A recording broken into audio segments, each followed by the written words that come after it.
Hi, this is Annie Grace, and welcome to this Naked Mind podcast. So this, believe it or not, and I literally can't believe it, is the 100th episode, and that's nuts to me. And so what I thought would be fun to do is I've got Scott here with me, and Scott is my lead Naked Mind coach and also just really head of programs. So Scott joined recently this Naked Mind, and we have been kind of doing things together. And so I thought it would be just perfect for us to do this together.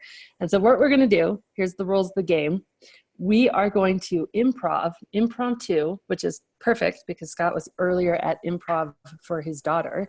But we're going to improv and just try to, if we can, challenge ourselves to come up with 100 things that are either advice, learnings, insights, 100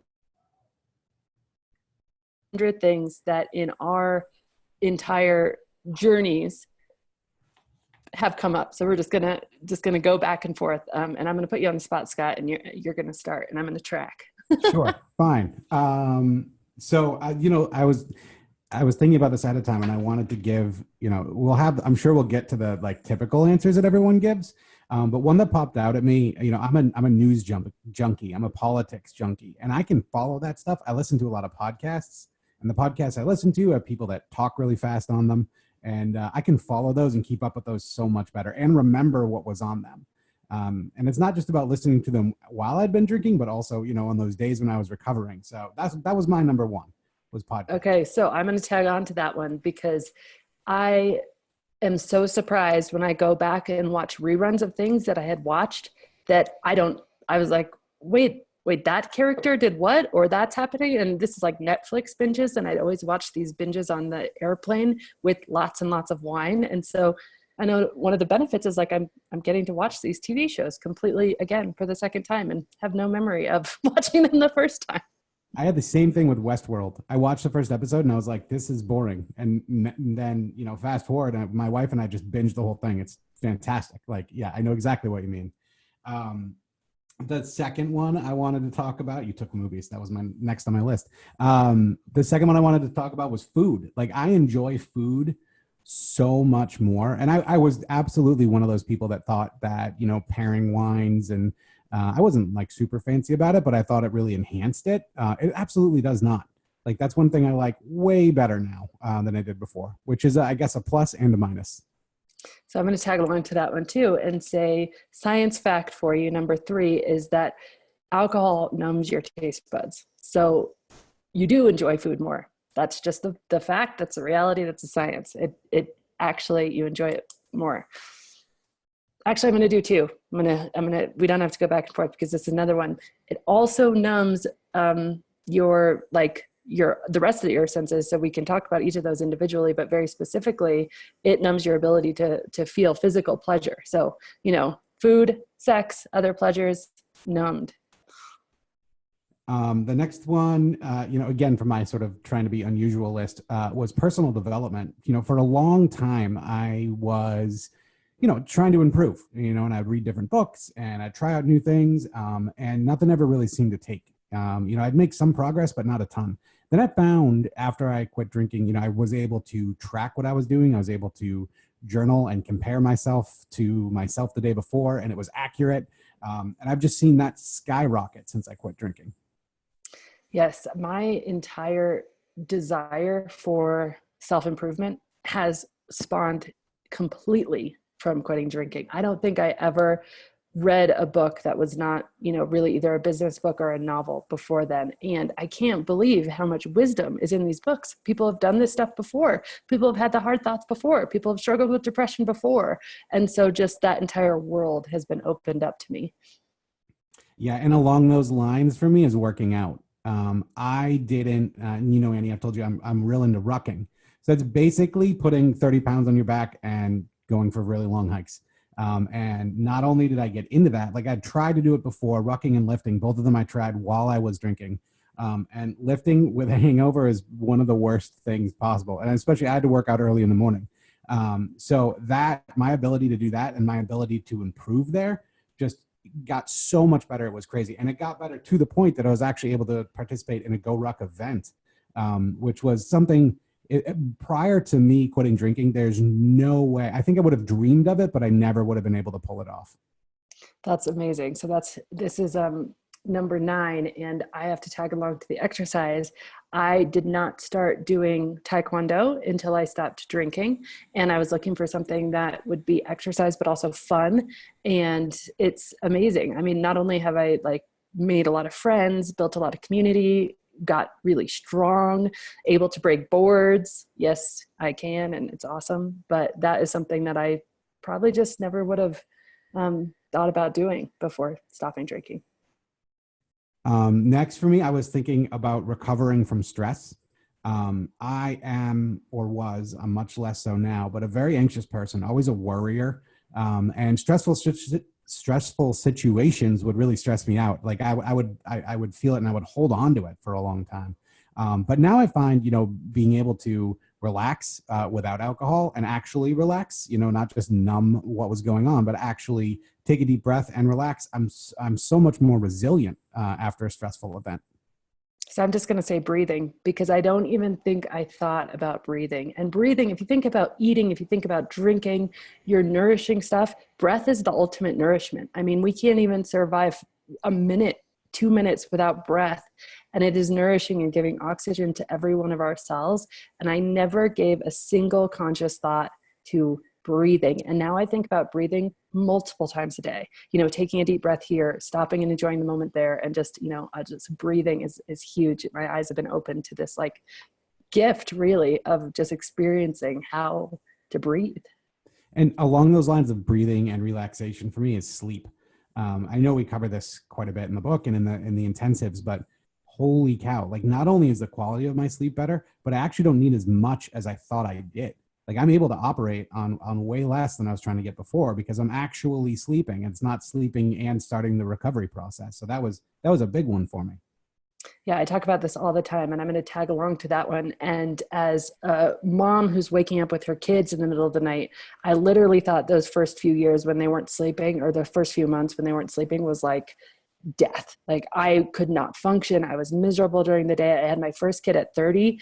I had my third kid recently, and she mostly sleeps through the night, but the night she doesn't, it doesn't even bother me. Even the newborn phase didn't even bother me. I was incredible. People would be like, how are you looking so well rested when you have a newborn at home? I was like, the amount of sleep I need at 40 is a tenth, it feels like, of what I needed at 30. And it's just because now I know scientifically you actually get restful REM sleep, and alcohol disrupts that ability. So it's not even that we need less sleep, it's that alcohol disrupted our ability to get the most restful sleep. Yeah. And on the other side of that for me is getting out of bed, like actually getting up in the morning. I never thought I was really a morning person. But then, life sort of got me into a situation where I had kids that were around, and if I wanted time to myself, like the best way to get it was in the morning. And so I had to start getting up early. And that's actually when I started doing my rucking, and I'd be out by a little bit after 4 a.m. But actually being able to get up, get myself dressed, and get out the door is so much easier now. Like and I actually really enjoy it. Like I've grown to really enjoy that quiet time and that solitude. And I'm going to piggyback on that one. We have a room now where it used to be, we moved recently, and now our room kind of faces somewhat towards the sunrise. And just the amount of sunrises I've seen in general since I've stopped drinking. Sunrise is just this beautiful, peaceful, hopeful time of day. And the only time I saw a sunrise is if I was so drunk that I was still up from the night before. I know that feeling. I was also thinking playing with kids, like actually engaging with my kids. I mean, I always played with them, but, playing with them and following along with, super imaginative games and just having the stamina and sort of the mental, with itness to be able to keep doing that. That's been a huge boost. And I've seen a big boost in the relationship with both my kids. I think that I'm going to piggyback on this one again. I feel like I'm just cheating here because I just keep coming up with stuff based on yours. But I think that I had this belief that alcohol helped to make me a more present parent. And I thought, well, if I just, I can just enjoy them more if I just have a glass of wine. And now I've really seen that actually that opposite thought was really what was controlling me, was that I didn't enjoy my kids without a glass of wine. And now that I've taken that out, the amount that I enjoy being around my kids, I am no longer trying to find, the best daycare or the best, who's going to babysit so I can go out, or come on, fall asleep quicker so that I can, start drinking. In fact, often I will have the luxury of just reading and falling asleep in bed with them. And I'm not trying to be impatient for my drinking to start. So my enjoyment of my kids have just like skyrocketed. I love that. Staying positive has been a big one for me. I guess it's along the lines of personal development, but, actually being able to maintain a positive outlook all the time, even in difficult situations. For a long time, I was beginning to think I was turning into a real pessimist. But what I recognize now is it's just kind of the lingering effects of alcohol and that lingering sort of anxiety and depression that can really happen. That was really causing some real shifts to my mood. So now I can interact and go through any sort of event and continue to be really positive. Yeah, that's awesome.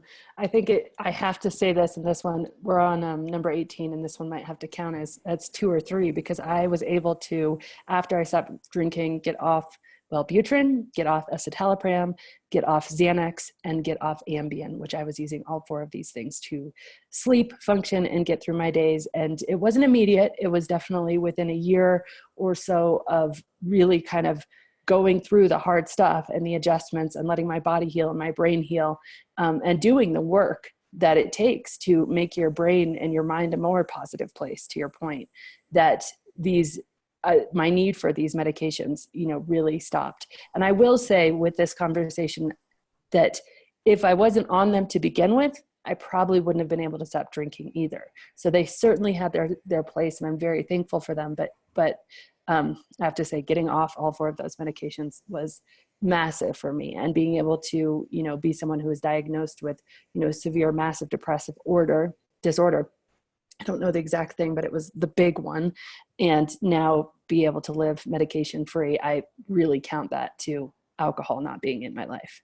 Yeah. And for me, piggybacking on that is just managing my emotions in general.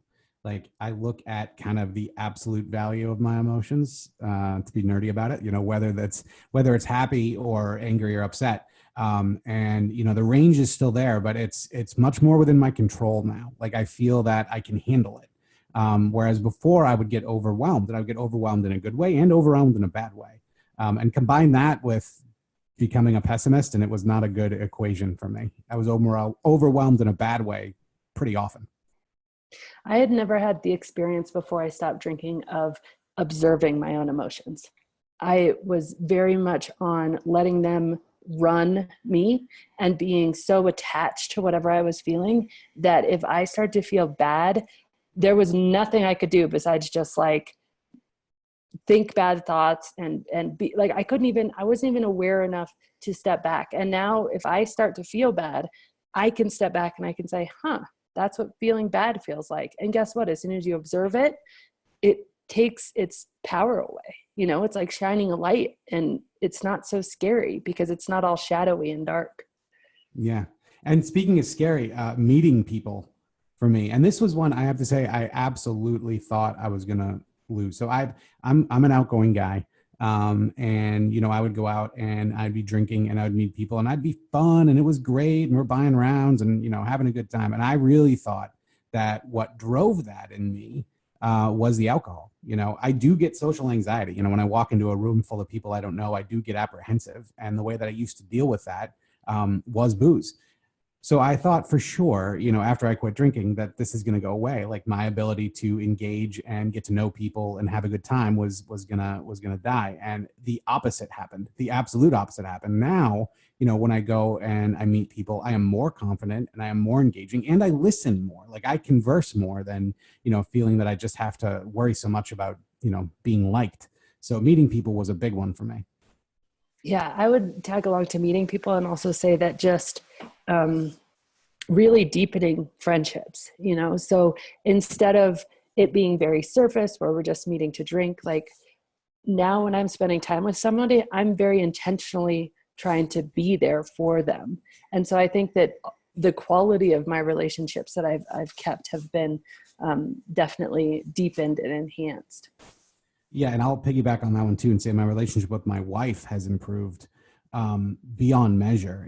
Part of it is, we've got 2 kids. They're 3 and 8. There's a lot of running around. There's a lot of bedtimes. We both have jobs. Like, it's busy, busy, busy. So the time we get together, we didn't get a ton of time together. So the little time that we do get is precious, and you need to be able to engage in an effective and meaningful way. And I'm much better able to do that now. Yeah, that's huge. So a small one, but I remember my oldest son telling me about how he didn't like how my teeth and lips were purple. So not having him have that experience anymore is a big one. I like that. For me, I was also thinking about reading. I love reading, and I always have. But when I was in the middle of drinking a lot, most of the time that I read is at night. And even after like 1 beer, like stuff isn't getting into my head as easily. And I really, I'd kind of like lose the plot and not to mention fall asleep so easily. So, being able to actually read and remember things and process things is a huge step forward for me. I've really enjoyed that. So I will say that writing, because writing was something that I did very, very passionately. I always imagined that I would write a book someday. It was always like this huge passion, obsession. I mean, I was like literally obsessed with it. And so I had been told that in order to write a book, the best advice that somebody gave me was to write in, every single day, no matter what it was, just write every single day. And for, more than a decade of my drinking, I have these stacks of journals from before, and now I have stacks of journals from after, but it's like a blank thing there. Yeah. And I would say along the lines of that, for me in general, is just enjoying new experiences. Part of that might've been the social anxiety, that I felt and didn't fully process. But I think part of it too is just sort of that low level anxiety that I just seem to have like all the time. It was tough for me to enjoy new experiences, and that meant it was tough for me to be open to them. So some opportunities would come around and they would be things that I might turn down because I'm like, I don't want to do that, or that seems, I don't know if I'm going to like that. Like, whereas now when I get an opportunity to try new stuff, I'm all in.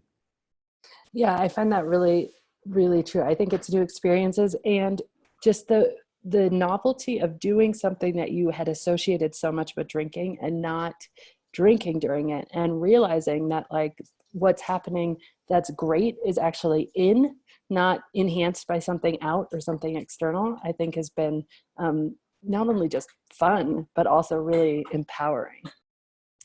For me, something that's really improved experience-wise is driving. And I didn't used to drink and drive, but just I grew up in a family, we traveled a ton. And we spent a bunch of time on the road. And I actually have really fond memories of being, in the back of my parents' van and, driving on upstate New York, and just the sense of traveling in general. And when I was drinking, again, it was like, I was always really anxious just to get where I was going. I wasn't enjoying the journey as much. But now I find myself, whether I drive, a couple hours to see my parents or, all the way out to Cleveland from here, I love it. I totally love it. And I love engaging in it with, having my kids with me when I do it too.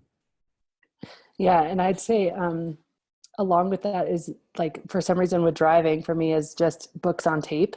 And I think that, I was so in my own world of whatever was going on that I was never like, oh, like it would never even dawn on me that this would be a fun thing to be in the car with kids and listen to a book on tape, And I think there's so much to be said for the childlike joy of things that comes back, whereas that's really fun. Like it's really, truly fun. But before, if we were in the car, I'd be like trying to put in my own earphones, put in their earphones, like not do something together as a family.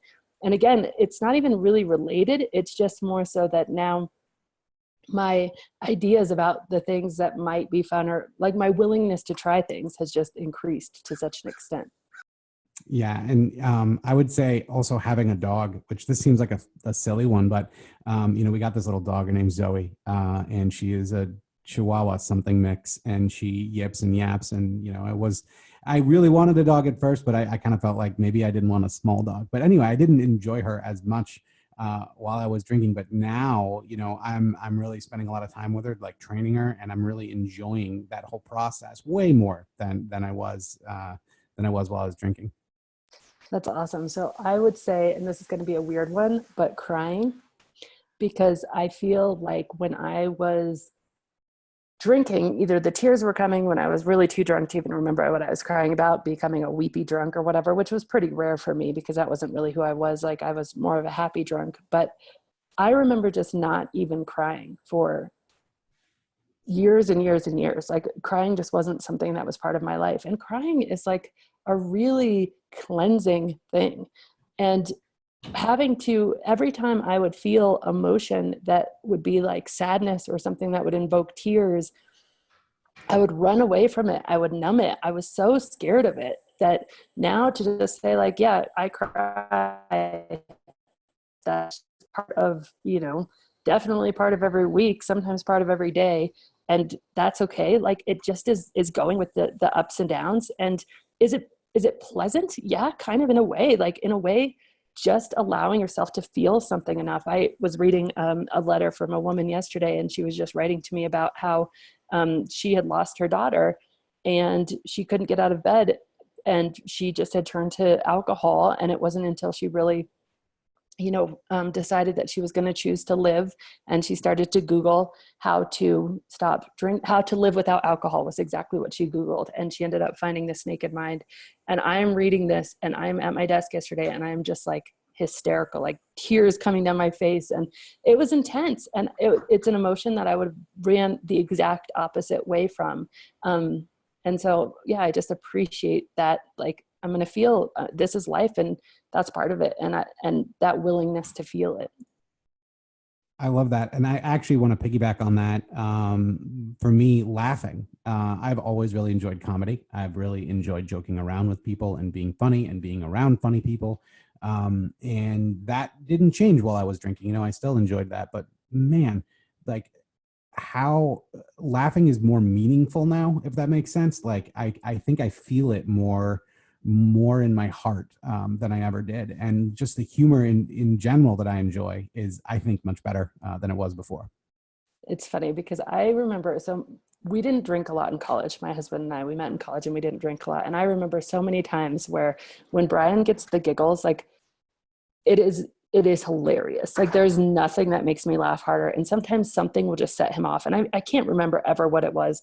And then that just stopped for us. Like they're just, you know, we'd laugh, but it would be like, not like that, like all consuming tears coming down my face, cannot breathe laughing. And that has started to really happen more in really random, sometimes very awkward, like that feeling of being in school and you're in a classroom and you're not supposed to be laughing, but you can't stop. And it's almost like this panicky feeling, but it's hilarious. Like that will happen to us probably once a month now. And that was completely absent from the drinking years. And I never even thought of it actually until you just said that. That's fun. You know, actually kind of along those lines, for dealing with the unknown. You know, before, my way of handling that was a combination of scotch and anxiety. Whereas now I think I'm working on embracing it. I wouldn't say I'm perfect at that by any stretch of the imagination, but I'm much more able to handle it. I'm much more able to handle, you know, unknown outcomes, unknown next steps, and just kind of throw myself into whatever it is I'm doing, and allowing what's going to come next to come next. I think that the way that I would say that one for me would be not hiding. And there's so much power that comes in not hiding from stress, hiding from sadness, hiding from life, hiding from everything. I didn't even realize I was doing it, to be honest. I just didn't know that there was any other way. And to not be hiding, to say, okay, might not be pleasant, might really suck, might be shitty, but I'm not going to hide from whatever's coming next. It makes me feel like a badass. I like that. And kind of along those lines for me as well is like is pushing forward. Like I have a drive now that I didn't have back then. You know, I want to do things. I want to build and achieve, which I've always wanted to do, but I feel it more now. Like it's more personal and it's more urgent. Yeah, it is almost, and I'll just say this in my own words because I feel the exact same thing, but it is almost like instead of, I remember with my parents looking at their lives and looking at the story of their lives and being like, wow, you guys were just like thrown into this river of life and you just went wherever it took you. And they were hippies and they were in the 60s and they moved to these cabins and they did all this stuff. And then it ended up at this place. And then I remember for me, very methodically saying, okay, I'm going to go to this college. I'm going to get this job. And then I had all these things and I was like, where's the river? Where's the current? Where is it pushing? Like, where am I going to be in the flow? Where is it going to push me along and take me to unknown places and become the great adventure? Cause it didn't feel like that. It honestly just felt like very like planned. And now like that current is, I mean, sometimes it's going so fast that I'm like, whoa, you just have to get on the shore for a second and take a breath and say, okay, where's this going now? But that is like living right in the dead center of that flow. And I hear that just not from me, but like so many people because I think that is, somehow life is meant to be lived, a little bit. And by the way, this is number 50. So we are on a roll. We are doing good. I think, if I'm counting right. I was going to say kind of along those lines, but a little bit different is bravery. You alluded earlier in the podcast, I just made a big job change. I was an engineer, and now I'm doing this. And one of the ways that I got here was through admitting to myself something that I knew for a long time, which was that, it was very tough for me to fit in the engineering world. Like I didn't like it. I wanted to like it so bad. And so I kind of ignored that for a long time. And I kind of just, pushed along because that's what you do, right? You have a job, you have a family, and this is how it goes. But there was this thing kind of gnawing at me the whole time. And finally being brave enough to admit to myself and the people around me, like, hey, maybe this isn't the right fit. That was a huge step forward for me. So one of the things for me that has been just monumental is, and it's cliche, but just appreciation of my physical body. The realization, I had this idea of self-love that was really bizarre. Like for some reason, as a woman, for me, self-love meant you think you're sexy. Like if I love myself, I think I'm sexy. And like, that just wasn't like in my thing. And then somebody explained it to me, and I don't remember who this person was, but they're like, no, actually it's realizing that your body is the thing keeping you alive and sustaining you. And it's the only way you're having this experience. And so self-love is simply caring for your body like you care for your kids. Like you're going to get it the right nutrition. You're going to get it the right hydration. You're going to get it the right amount of sleep. And like that concept to me in my drinking days, not only was it foreign, but if it ever entered into my mind, it was immediately met by this cognitive dissonance, this serious discomfort with the fact that I knew alcohol was not congruent with that take care of your body. Yeah. And I would say for me that really, that sort of developed into a self-esteem, a sense of self-esteem, which was something that, I didn't really have much of. I used to downplay my contributions. I used to think, man, I'm just not good enough. I'm not good at this. I'm not good at that. And I wouldn't actually look at what I did and say, oh, I built something here. Like I did something here. Like after I quit drinking, I was able to kind of admit that a little bit more, and I think that was the depressive part of alcohol. It was that, that sort of constant hangover, that constant depression that really kept me in that state for a long time. I think that, just this idea that like, not only is my body something to be taken care of, but it's actually even something to be awed by. And that would have, again, never even crossed my mind. But the fact of, wow, I am breathing. I am, the things that are happening in my body every single moment. And I think I heard it yesterday or something. It was like, I don't know, I'm going to miscount the number, but the chances of each of us actually being born with like the whole, how many sperm there are and how many eggs there are and the whole thing, like the chances are so infinitesimal that like we all are incredible miracles. And that just sounded so like hippie woo-woo cliche to me until you really become present to like, it's true. And you're like, whoa, that's mind blowing. Yeah. One of the things that I've returned to, I'm not a religious guy at all, but I was real into philosophy for a long time. And I sort of discovered Stoicism, which for me has been, it has been an absolute, set of guiding principles that have improved my life so much. And I don't think, like I knew I was struggling for a long time, but I don't think that I would have been able to accept it and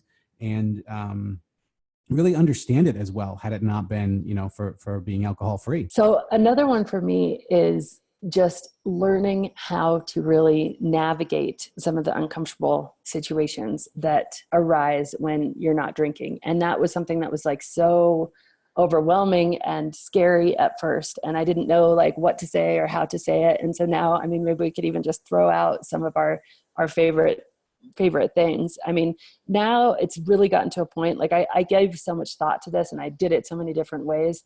But like my all-time favorite go-to thing now, and I feel really good and empowered and like just a badass saying it, is I don't drink. No explanation. Like so I just don't drink. But it was really an iteration to get there. So maybe we could, throw out some of the ways that like that really, that we did in the early days. Well, something, and this is something I tell my clients. I got a call one day from a guy I was trying to get a meeting with him for a long time, and he finally called me back and he was like, "Hey, dude, let's meet up for a beer." And I was like 2 days in at this point, and I stammered like, "Well, I don't, mate. How about breakfast?" So that was my worst one by far. That's awesome. I heard one recently. I'm retired from drinking. I like that. Or I've had more than my fair share. That's a good one. Takes the pressure off. I think I often just said like, I'm just happier when I'm not drinking. Oh, that's what, side note, when people ask me, being able to say I'm happier, and I add and more connected, because there's so much of what I experience now is, it's hard to even really remember what it was like to not be as present and with it as I feel now. And that's a big thing for me. So I tell people I'm happier and more connected. That's a great one. And then if somebody offers me a drink, I'll say something like, yeah, I'd love one. Do you have any iced tea? I need the caffeine. Or do you have some water? I'm super dehydrated. And I think that serves a double purpose of saying yes. Like we always feel so uncomfortable saying no. So if you say yes, but also just give a reason, like you really cut the conversation short. It's like, there you go. Yeah. I mean, so my favorite thing in that situation when I know I'm going to be somewhere where there's drinking, which I still do it actually to this day, is I just make sure I have something in my hand before I get in the room. Like that is the biggest win that I've had around that. Yeah, that's huge. I think that having something in your hand, and then I think the biggest thing that I've learned is that I overthought this. I really did. And when I made it a bigger deal, it was a bigger deal. When I acted like I had something to be ashamed of or to hide or to explain, I did have something to be ashamed of or to hide or to explain. But when I got really comfortable with it, like it has ceased to be a big deal, even with strangers. Like it's just not a big deal. It's just who I am. And I, to piggyback on that, I overthought other people's reactions to it. I do a lot of work when I work with people who are talking about, all right, I'm going to go alcohol free. I'm going to tell people. There's so much fear and just angst wrapped up in that. And I try to tell them like it. I mean, yes, it can technically be bad. Like I've seen that happen, but it almost never does. And most of the time, you get yourself all psyched up, and you're like, all right, here's how I'm going to tell my cousin I'm not drinking anymore. And you like think about it and you like have all these lists, and then you go and you're like, hey dude, I'm not drinking anymore. And they go, all right. And that's it. Like that's all that happens. That happens more than you might think. But yeah, that was a big lesson to learn, is that other people don't care as much as we tend to think they do. Yeah. And when they do, it's often because of their own insecurities, because we're holding up kind of a mirror to what's going on with them. And, that really, to the extent we can, just like compassion and this is for me, totally not for you, like whatever. And just understanding, because usually when somebody really makes a big deal out of it, it's because they feel really uncomfortable with where they are at. Yeah. And to that point, I found, I don't like using the phrase like I found out who my friends are, because it wasn't like that. But there were some relationships that I had that changed fundamentally, or to the point where I kind of think both of us are like, yeah, I don't know what else we had in common, you know? And that was in some ways that was tough. But in a lot of ways it was good. You know, it was good because I think we both got to kind of recognize that that was what was going on. But also it made room in my life for other people. And that was, that was absolutely a good thing. And I think it is true. You get so like it really can get you stuck. So you're in the same loops, the same habits, and it is such a homogenous experience being drunk. You know, it feels the same basically every day, no matter what you're doing. You get a few, you know, bottles, like glasses, bottles of beer in, whatever, and all of a sudden you are experiencing the exact same thing. And that can, I guess this is two, because number one, drinking is completely homogenous, but then also that leads to sticking with friendships that, like, you know, there isn't any real connection. And even worse, I had some friendships that were really toxic to some degree, you know, and those just very, some gradually and some not so gradually, some quite forcefully fell by the wayside. But having a realization that I do not have to spend time with people just because they ask me to. I can actually choose to spend time with people that feel good to me. That was big, huge, one that I would have never had when I was drinking. Well, I think, you know, that's part of a bigger thing, which is just that you own your time, right? That you actually have it. You know, when I look back at the amount of time that I spent, you know, not only drinking, but like thinking about drinking, and then thinking about how I was going to get what I was going to drink, and then what I was going to tell people about what I was drinking, and, you know, just all the amount of time that just sucked up. It's crazy. It's absolutely crazy. And now I feel like that time is mine again. Yeah. And I think the time and the thoughts, you know, like you touched on this a bit, but I think it's worth even making its own separate one, is like the thoughts, the thinking constantly about drinking. And then the thoughts get worse once you decide that you want to do something about your drinking. It gets louder and noisier until you actually come to more of a firm decision. It gets like just really crazy noisy in there. And I just now can really see that, okay, a fermented liquid in a glass, like, it isn't worth consuming my life. Yeah. And actually, you said fermented, and that made me think of kombucha, which I don't think I would have discovered had it not been for going alcohol free. You know, I absolutely love it. And here in Portland, we have two different kombucha places, and there's, like, you know, the Portland kombucha wars going on. And my mother-in-law is real into kombucha. She makes it at home. So she actually brought the scobies up for me. So now I make it at home. And so that was a big plus that I don't think I ever would have gotten into, had it not been for going alcohol free.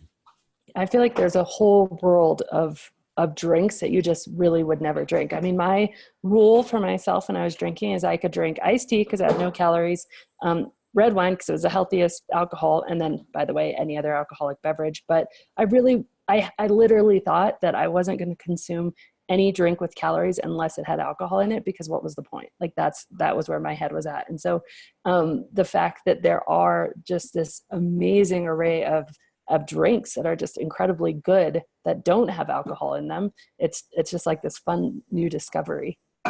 So, you know, and along those lines, when I was in college, I took a bartending class, and I really enjoyed mixing drinks. Like, it was a fun thing to do. And I have realized now that I don't have to stop doing that, because the whole mocktail scene that's going on here is unbelievable. And so still being able to come up with cool ideas and reading about it and trying it, like, I absolutely love doing that. And it's not, I always thought it was just like sweet, sugary drinks that you make, and it's absolutely not. There's so much more to it. So I just want to do a count. We are on 10, 20, 30, 40, 50, 65, 67. So we're doing a good job. I think that one of the things that was huge for me is this idea of switch versus seed. And this isn't my own idea, but it's just this idea of, I could do one of two things with my life. Is I could use something that's a switch, a glass of wine that's going to give me this instantaneous, like, numb, euphoria, just feeling for a few minutes. Or I could do something that's a seed, a run, that's going to, like, actually actually further, and it's going to grow, and I'm going to nurture it, and getting exercise over time, going to Taekwondo. And then so many areas of my life where I just look at it as like, do I want this instantaneous thing, or do I want to invest, right? Do I want to do something where I'm actually investing in my well-being for tomorrow? Yeah. And, you know, I lost a bunch of weight, but I did it while I was drinking. And I did it with like a super strict, like ultra vegan diet. And I didn't enjoy the food, right? I didn't enjoy the food. And even though I was losing the weight, and that kept me going. Now, you know, outside of, and I know I said enjoying food earlier, but outside of that, there's actually an element of eating healthfully now that really, I don't know, it puts my mind at ease. You know, that you said that seed thing, it reminded me of that. It's like, I feel like not only is this a meal that I'm enjoying, but I'm kind of investing, you know, I'm investing in the future. I'm not really giving anything up. I guess that's what investing implies. But like, I really like that. I really like that sort of healthy activity. I would say, for me, also just appreciating awareness. It used to be when something would come up and I became aware of something, it was completely and totally scary. And often when you become aware of something that needs change or something in your life that's going wrong, it feels crippling and terrifying. And now I have this perspective, because one of the scariest moments of, you know, realizing, okay, this alcohol is causing a problem in my life, has turned into one of the most beautiful things. And so just in every other place where something comes up, and, you know, whether it's discovering that we have like tons of mice in our new house, which is true, by the way, but I'm like, okay, that sucks. But you cannot solve a problem you're not aware of. You can't fix something you don't know is an issue. And so just saying, okay, this sucks, but I can't change until I'm aware of whatever it is. And so just appreciating that moment, no matter how painful it is, but realizing that all good change is like on the other side of that. Another thing is learning. It is actually, you know, so I've always enjoyed science. I'm kind of a, you know, I, to a large extent, well, not to a large, I am straight up a nerd. Like I have enjoyed science and math my entire life. And it was something I enjoyed. It was something that I liked, but, you know, it was funny that like I continued to learn, and I learned more, and I almost learned on a deeper level. And it sounds weird, but it almost means a lot more to me now than it did before. Like, it was like, you know, I could continue to learn more about, you know, I'm a big physics nut, but I could continue to learn more about physics and astrophysics, and kind of just the feeling of taking that information in and kind of understanding it better, just made it more meaningful to me. I think we're on 75, by the way, so we're doing really good. But I think that I'll piggyback on that and just say that learning had been a separate thing. You were learning for a purpose that was like getting a test or doing this thing or getting better at this job. And now for the first time, learning is a very internal thing, where what I'm learning actually applies to how happy I am every day, how present I am every day, how good my relationships are every day. And so it's taken on this passion that is, you know, just you can't replace. And again, never would have happened drinking. Absolutely. Another thing, you know, so one of the things that I've struggled with is kind of, I don't even think of the right way to say this, but standing up for myself, you know, being tough, you know, and drawing the line when I needed to. I was always kind of shrinking back from that while I was drinking, and I won't, but I can list a whole bunch of situations where that's affected me negatively in my life. And I'm able to do that now. Like, I'm able to say, no, that's enough. Like, when I'm in a situation where I feel is going in a direction that is bad for me, I can say no. And that was something I really struggled with before. I'm going to say too, and these are just tools that I would have never, ever, ever opened my mind to drinking, because drinking was kind of like my go-to thing. And so if you're just dealing with something by numbing it, you never actually have to take the Band-Aid off and heal the wound, right? And so the first one is The Work by Byron Katie. That it's a 4-question process to really just get your thinking straight and question your thoughts. And the second one is really meditation. And admittedly, I don't sit on a pillow for 10 or 15 minutes a day. What I do is I do 3 minutes, literally 3 minutes, and I set my timer on my cell phone, and I try to keep up my streaks as long as humanly possible.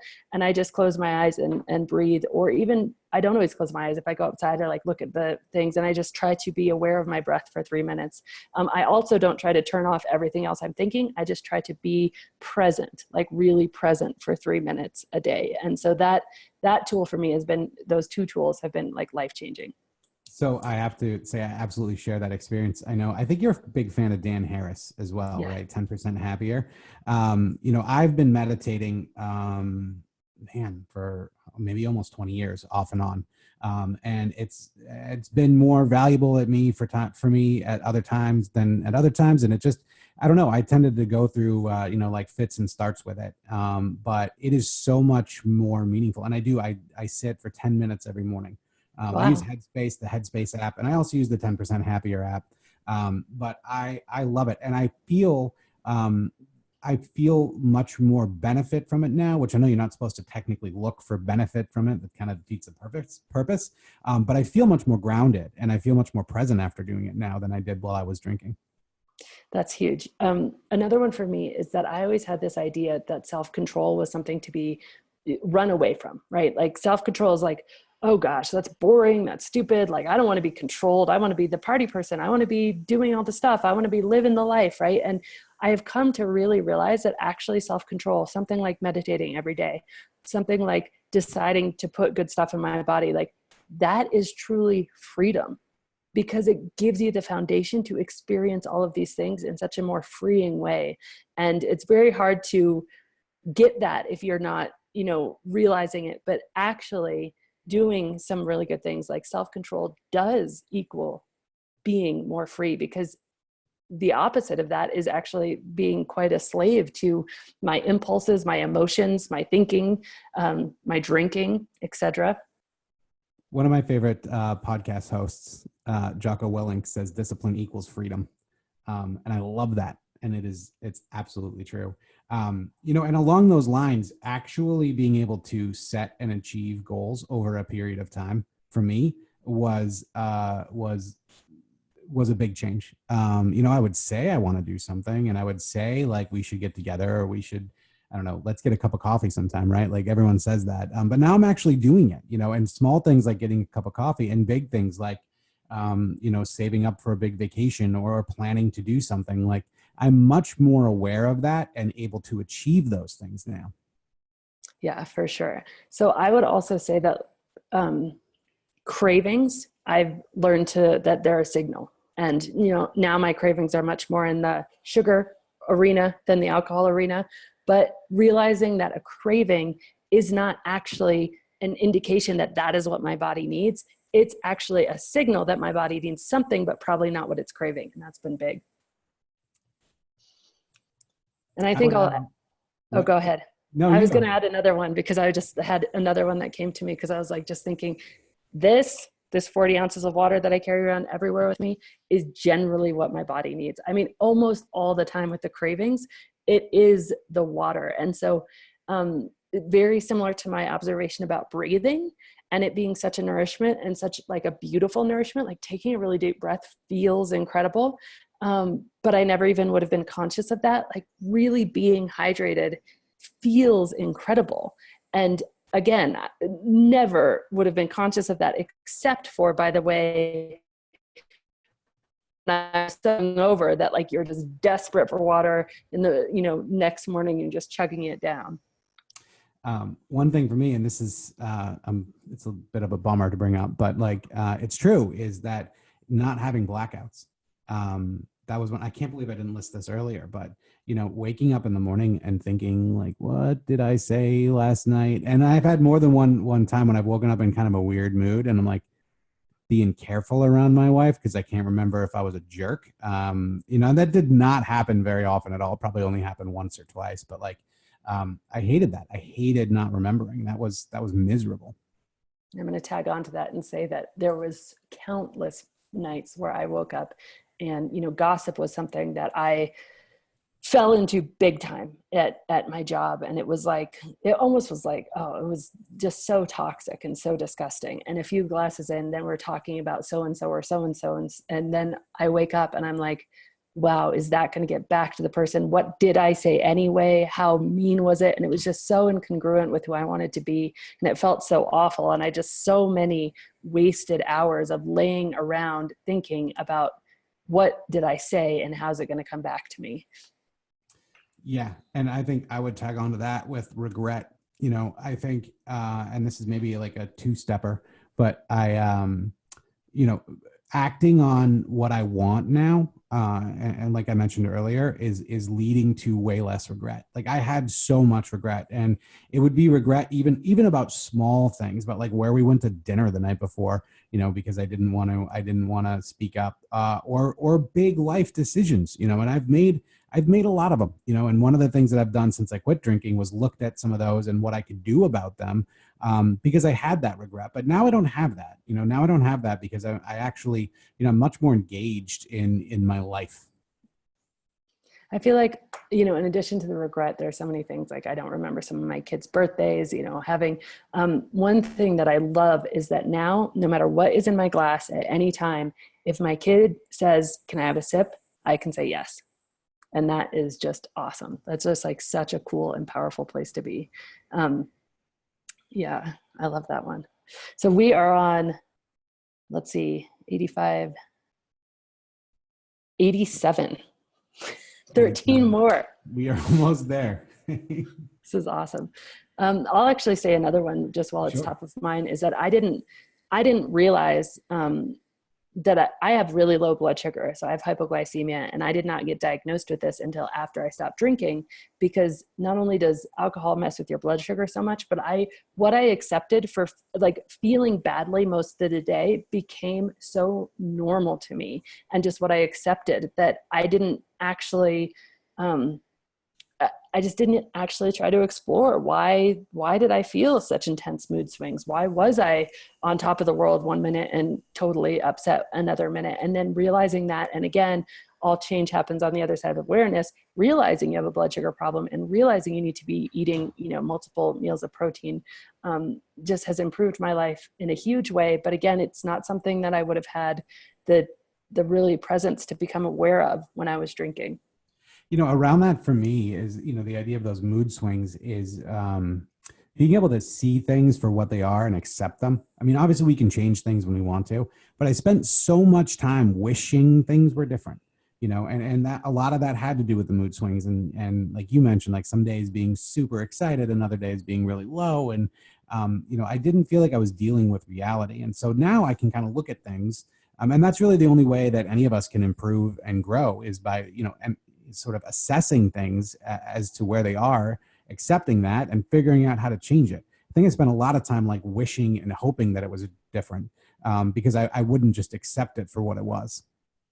I think for me, one of the most empowering things throughout this thing is just realizing that we are not stuck, and actually there's like a scientific term for this. It's neuroplasticity, and our brains and our pathways and our habits can change. And like when you realize that in one thing, like alcohol, you start to realize that in all sorts of other ways. And just that empowering feeling of like, oh my gosh, I do hold the keys. Like this gray mass between my ears is so much more than I've ever realized before. And it's just a really, really incredible thing. And, along those lines is hope, is actually like looking at my future and being excited for what I'm doing now and what that turns into, and excited for the opportunities that are coming down the road. And excited to know that I'm going to be there and present for it, and not half checked out. I think so. Piggybacking along with hope, I think that one of the things that I used to do is imagine that I somehow, I just accepted, I would plow through things like a bull in a china shop, right? So if I was feeling bad, I just put my head down and feel bad and get stuff done anyway. And then recently, within the last few years, I've realized that actually, if you're feeling really bad, job one is to take care of you to get you to feeling better, and to give yourself permission to take care of you to get to feeling better. Because whatever you're doing, if you bring a positive, hopeful outlook to it, if you bring some energy to it, it's going to get done in a fraction of the time, and it's going to be done way better. And the people that you touch and talk to and interact with while you're doing it are going to be infinitely happier, and the entire outcome will be better. And so now just that permission of saying, I do not have to just plow through this life trying to get everything done and then falling into bed exhausted and drunk at the end of the day. If something is really not going okay, I can say, okay, time out for me. I'm going outside for a walk. I'm going back to bed with a book. And that's okay, because I know that I'll be so much more productive when I come back refreshed. And so just, I guess it's recharging the batteries, but just giving myself that permission would never, ever have occurred to me when I was drinking. Yeah. I mean, the way I would see that, and kind of a slightly different version of that, is taking responsibility. I do a lot of work with guys that are in situations where, maybe their marriage isn't that great, or, they're younger and relationships aren't going well, or their job's not going well, and it's always this whole, well, she did this and my boss did that. And, all of this kind of complaining going on. And I think a perspective shift that I've had since I quit drinking is, it's like, well, wait a minute, like, absolutely work on what you bring to the table first. Like, take complete responsibility for that. If your marriage isn't doing well, look at how you've played into it. Like, don't just put it on the other person. So there's an ability to take responsibility for my faults and for my mistakes that I didn't have before. Yes, for sure. So this is it. This is the last 5, Scott. We're down to the last 5. I think that one of the things I've challenged myself to do multiple times, and I'm not great at it, but is just to take a week and say, I'm not going to complain. And let's be honest, let's take a day and say, I'm going to try not to complain. And every time I do, I'm just going to notice it. I'm going to say, okay, that was a complaint. I'm going to try better. But just to be super aware. And it's something that I would have never even considered when I was just going through life like a bull in a china shop, just trying to get it done. And then, just falling into my glass of wine at the end of the day or at the afternoon of the day. And then now just saying, okay, like, I'm just going to challenge myself to not complain, to, when I have a complaint, just find something else to be grateful for. And that's been just a massive game changer for me. I have my weekends back. That's something that for me, I lost big chunks of. I wasn't really a day drinker during the week. Unless I had an opportunity, I guess, but I was at the office most of the time. But man, on those weekends, like, I would definitely find a way to have a beer with lunch, and then I would just keep drinking all day.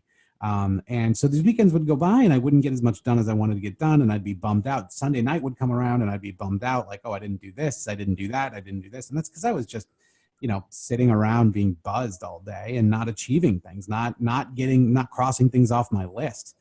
So having my weekends back is a huge one for me. I have allowed myself to do what I call micro commitments. So it used to be like I was just this like huge all or nothing thing. And I'm like, okay, I'm going to start to run and I'm going to run a marathon. And, if I failed or if I didn't go where I wanted to go, it was like really, really disturbing. And I think it's similar to, okay, meditating for 3 minutes a day is not actually hard. And yeah, maybe I'll be like, move up to Scott level and I'll be at 10 minutes a day. I'll be really stoked for myself. But like for now, like I started that 3 minutes a day with 30 seconds. Like that's where I started it. And so for me, just seriously micro commitments, like whatever it is. And just this idea of all I need to do is to do one tiny little thing, you know what I mean? And then let that snowball. And so I think the whole idea of micro commitments for me is to, instead of setting this big far goal that I'm going to have to work really hard, I set these short-term goals and I teach myself to win. And like that feels really good. And then I build on winning instead of building on like this pressure and stress of trying to reach this far off thing. I love that. This is my last one because you're gonna end it. So this is 99. And I say this one for the end, but I have a deep commitment to myself now that I never had before. And it cuts across everything. And, of course, I love my family and I care about what I do for work. And I want to be around to help out my community. But there is a sense of true commitment to myself to be my best and do my best, which is something I never had before. I don't have to ignore how much alcohol I'm drinking anymore and ignore like how it's bad for me. Like I truly want what's best for me now. And that's a great place to be. So my last one is very much in line with that. It's like not only the reverence, or not only the commitment, and not only the realization, the responsibility that, hey, this is all on me, but also just this point of, and I guess it goes a bit spiritual for me, this point of spiritual reverence that like me, like I didn't create. I didn't sit there and say I was going to make Annie Grace and she's going to come out and she's going to have brown hair and blue eyes and she's going to be 5'8" and 140 pounds. Like, no, like I was made. And so my job is to take care of this. And like that sort of reverence and awe, looking at myself again, like I would look at my children, but even more so because I'm the only one who I'm with 24/7, I'm the only one who's always going to be there for me. And so having that kind of like, oh, who am I to beat myself up? No. Like I don't have that right. Who am I to talk nasty to myself in my own head? Who am I to destroy myself because I don't think I'm deserving, and along with that, I'd say one of the big places that came from is not only realizing that I didn't create me. And so like my job is actually like, I've been entrusted to me. My body, my brain has been entrusted to my consciousness. And like, that's really big. But then also just realizing that all those things that run through our head, they're the same with you. They're the same with me. They're the same with every single one of like the 10,000 people that will listen to this episode. We are approaching like 700,000 downloads ever. And like we all of us have the same. I'm not good enough. I'm not smart enough. I'm not thin enough. I'm not, enough. And like just taking a step back and saying all that, if we're all thinking that and we're all looking around at each other saying, but she is, but he is, but they are, like we all are, like we all are. And I think just having that, it all really, my mom always had this, this thing of, she wants world peace. Like peace is her most important thing. And she's always taught me that if we want to bring peace to the world, we start with peace within ourselves. And until we have peace within ourselves, until we're treating ourselves right internally, inside, then we have no business talking about how anybody else is treating anybody else, because really that's the place we have to start. And I think that for me is something that I would have never come to with a bottle in my hand. Well, we kicked ass. We did it. 100 things. High five virtual. Anyway, yay, 100 episode, 100 things. I think we'll hit 1 million downloads probably early 2019. So anyway, listeners, thank you. Thank you for being here. Thank you for indulging our 100 things. Let us know what yours are. I mean, it would be really fun to kind of turn this into an ongoing post and comment. So you can always reach out. And so anyway, thank you so much. This has been Annie Grace with This Naked Mind podcast. Thank you so much for listening. You can learn more at thisnakedmind.com. And please remember to rate, review, and subscribe, as it really helps us spread the word.